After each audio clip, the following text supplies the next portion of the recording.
Bonjour à tous, nous sommes le lundi 21 septembre.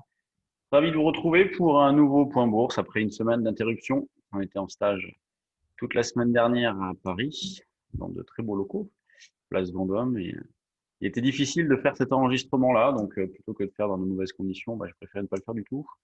Et donc de reprendre ce matin avec des marchés qui sont actuellement en nette baisse, 1,5 pour le CAC, un peu plus de 2% de baisse sur le DAX. Des marchés qui continuent d'évoluer dans le vide avec une échéance la semaine dernière, donc vendredi dernier, qui s'est faite sur un repli, hein, puisque le CAC, la compensation du contrat futur échéance septembre, s'est faite à 4 992 points.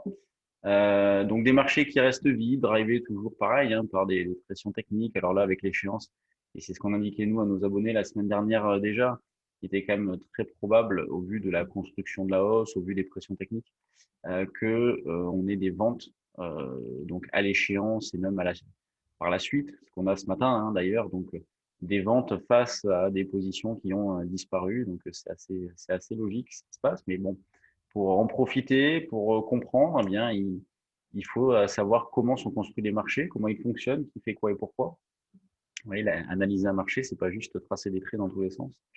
C'est vraiment de l'analyse environnementale, contextuelle, avec toutes les pressions techniques donc qui, depuis de nombreuses années, prennent le pas sur les flux d'investisseurs. Et là, on le voit, hein, les marchés sont vides de flux d'investisseurs.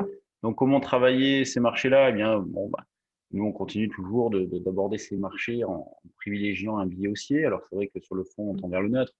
C'est bien logique, hein, il suffit qu'on prenne un peu de recul. Ça fait plusieurs semaines, plusieurs mois qu'on évolue entre les mêmes niveaux. La semaine dernière, on a pu réaliser pas mal d'écarts, même si la volatilité a été assez faible. J'ai pas fait grand-chose, même pendant le stage, j'ai réussi quand même à faire quelques petites bricoles. Sur les options, alors l'échéance a été parfaite, hein, pour nous. Ce petit repli là des dernières heures avant l'échéance, nous a permis d'encaisser tous les calls. Donc on a fait un très très gros carton avril, mai, juin, juillet, août, septembre. Pour ceux qui nous ont suivis sur ces stratégies-là, donc de vente de call spread, qu'on a monté en décalé, on a fait un très très gros carton. Et là, se pose la question, que monter maintenant? Donc il va falloir réfléchir à tout ça. Les niveaux de volatilité sont plus les mêmes, hein, la vol a bien baissé. Quand on vendait avec des vols entre, allez, vers 25, là on a des vols de 20-22. Bon là, je remonte un petit peu ce matin avec le mouvement de repli, mais sinon on est sur une vol de 22, donc je parle de volatilité implicite. Donc pas évident de reprendre des positions dans ce contexte-là. Je vais réfléchir à tout ça, faire des propositions à nos abonnés trade du jour CAC dans la journée. Sinon, en pur intraday, bon, on a une zone support 905 ou 910 qui a été cassée. Moi, je me suis mis off de tout. Parce que quand j'ai vu l'ouverture des marchés qui baissent vite, franchement, ça me donne pas envie de me précipiter à l'achat. Le niveau d'en dessous, c'est celui-ci, donc vers 870. Mais là, c'est pareil, faut pas se presser. Typiquement, faut laisser filer un peu le début de séance, attendre que les marchés se calment un petit peu. Là, on voit clairement, hein, dès 9 heures à l'ouverture, on a eu des gestions de delta. Vous voyez, vous avez la bougie de 9 heures ici, donc il y a des ajustements de position, comme le marché a ouvert un cran en dessous. Bon, ceux qui avaient besoin de 7G par rapport à des ventes de puts notamment, ventes de futurs systématiques en face, et boum, ça a été fait dès 9 heures à l'ouverture. Donc ça, c'est quelque chose qu'on rencontre assez souvent. Le DAX, lui, bon, c'est pareil, hein, la zone d'achat, on y est. C'est 800.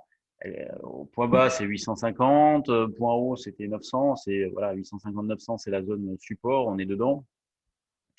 Mais là, c'est pareil. On peut très bien se mettre un peu sur la touche, attendre que ça passe. On n'est pas pressé. On peut très bien attendre une petite heure. On a une redistribution des forces, un marché qui à un moment donné se met à tenir, au contraire qui se dégrade. Et s'il se dégrade, on verra pour accompagner la baisse, et puis s'il tient, on verra pour acheter. Toujours dans l'idée principale, c'est vraiment d'accumuler des écarts plutôt que de rechercher un véritable directionnel.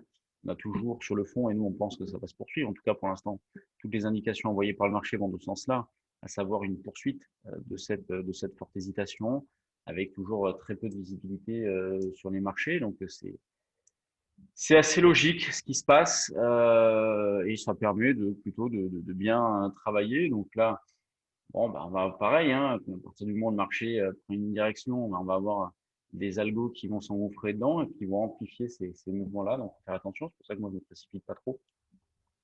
L'eurodoll, lui, donc après avoir fait un petit trou d'air en fin de semaine dernière, donc jeudi, est bien reparti, hein. Donc là, c'est pareil. On a une tendance de fond qui reste toujours haussière. Alors c'est neutre aussi, biais haussier, bah, parce on piétine quand même depuis pas mal de temps. Depuis qu'on est allé chercher les 1,20 et que l'euro-dollar retracé, il ne se passe plus grand-chose. Donc il se passe plus grand-chose depuis le 2 septembre, oui, c'est quasiment 20 jours. Achat sur repli, donc là, ça change pas, hein. Donc là, le niveau d'achat, là, vous allez trouver le 1,27, le 18,27 pour un niveau proche, et puis sinon, un petit peu plus loin, après, c'est autour d'un 17,90, un 18. Sur les actions, voyons voir ce qui s'y passe. Alors ce matin, on a Accor qui est remplacé. Hop, c'est pas ça le bon espace de travail ici, c'est ça. Alors, je vais mettre les valeurs du CAC. On a Accor qui est remplacé par Alstom. Bon, c'est quand même assez surprenant comme choix, Alstom. Euh, ils n'ont pas trouvé plus moderne. C'est vrai que hein, c'est quand même pas terrible, il n'est pas mieux comme valeur. Bon, à voir. Donc Accor, bon, ben, forte baisse, hein, moins 6% avec probablement des arbitrages, hein, avec des sorties d'accord et pour ceux qui montent des paniers dans le but de dupliquer le CAC, on a des dégagements de position sur Accor. Qui tient bien, on a Sanofi qui bouge plus trop, on a Dassault, on a Hermès, on a Vivendi, on a Air Liquide, et toujours les mêmes, des divergences fortes avec des valeurs qui restent en haut, par exemple Air Liquide qui fait rien depuis un certain temps, mais il n'y a pas de faiblesse. Et puis après, vous allez voir des dossiers comme Renault qui restent quand même plutôt en bas. Les bancaires sont pas terribles. Unibail, c'est une cata. Où est-ce qu'elle est Unibail? Unibail là, c'est une cata. Imaginez le parcours d'Unibail. Alors j'ai suivi de loin la semaine dernière, parce que justement on était en stage, mais ils ont annoncé une augmentation de capital et tout ça. Donc on vient de 120 à vaut 30. Vous voyez. C'est là où c'est compliqué parfois de travailler les actions, hein. Le risque spécifique lié à une valeur est très compliqué. Et il est plus facile, même si ça l'est pas vraiment, mais comparativement plus facile de travailler un indice. Vous avez moins ces phénomènes-là. En tout cas, pour que l'indice divise par 4, il faut qu'il y ait des valeurs qui disparaissent. Bon, bah après, les grosses pondérations, vous avez Total ici, qui revient dans le bas du range. Semaine dernière, vraiment, on a fait des belles idées sur les valeurs. On a bien bossé. J'imagine que nos abonnés trade du jour actions sont satisfaits. Dans un environnement pas mal, on a trouvé quelques petites pépites qui ont bien boosté derrière. Donc, c'est bien. Je suis assez content. C'est pas évident non plus, hein, avec des marchés qui font du surplace et qui sont un petit peu faibles. Trouver des idées sur les actions, c'est pas évident du tout. Donc, on a réussi à tirer notre épingle du jeu dans cette phase-là. Donc, maintenant, on va rester un peu sur la touche. Justement, hein, les marchés se dégradent, donc on va pas se presser. Le même esprit global. On se presse pas, on attend. On attend une petite stabilisation pendant quelques minutes, quelques heures pour reprendre des initiatives un petit peu plus fortes. Puis sinon, tout ce qu'on va tenter là, bah, ça va être dans un esprit de scalp, alors plutôt sur l'indice, hein, moins sur les actions, mais plutôt de sortie rapide de position. Là, je regardais Novacite ce matin qui explose. Bon, bah, celle-ci, on l'avait proposée à l'achat autour des 3,20, 3,30. Elle a piétiné pendant un bon moment, elle a fini par sortir et puis derrière, elle a explosé. Donc, voilà. Ça fait partie du jeu. Bon, bah, je vous laisse. On se retrouve donc demain, hein, c'est reparti, un rythme normal. Demain, nouveau point bourse. Et puis vendredi, point bourse en direct, donc à 9h30 sur notre chaîne YouTube. Merci de nous être fidèles. Et puis on se retrouve demain. Salut!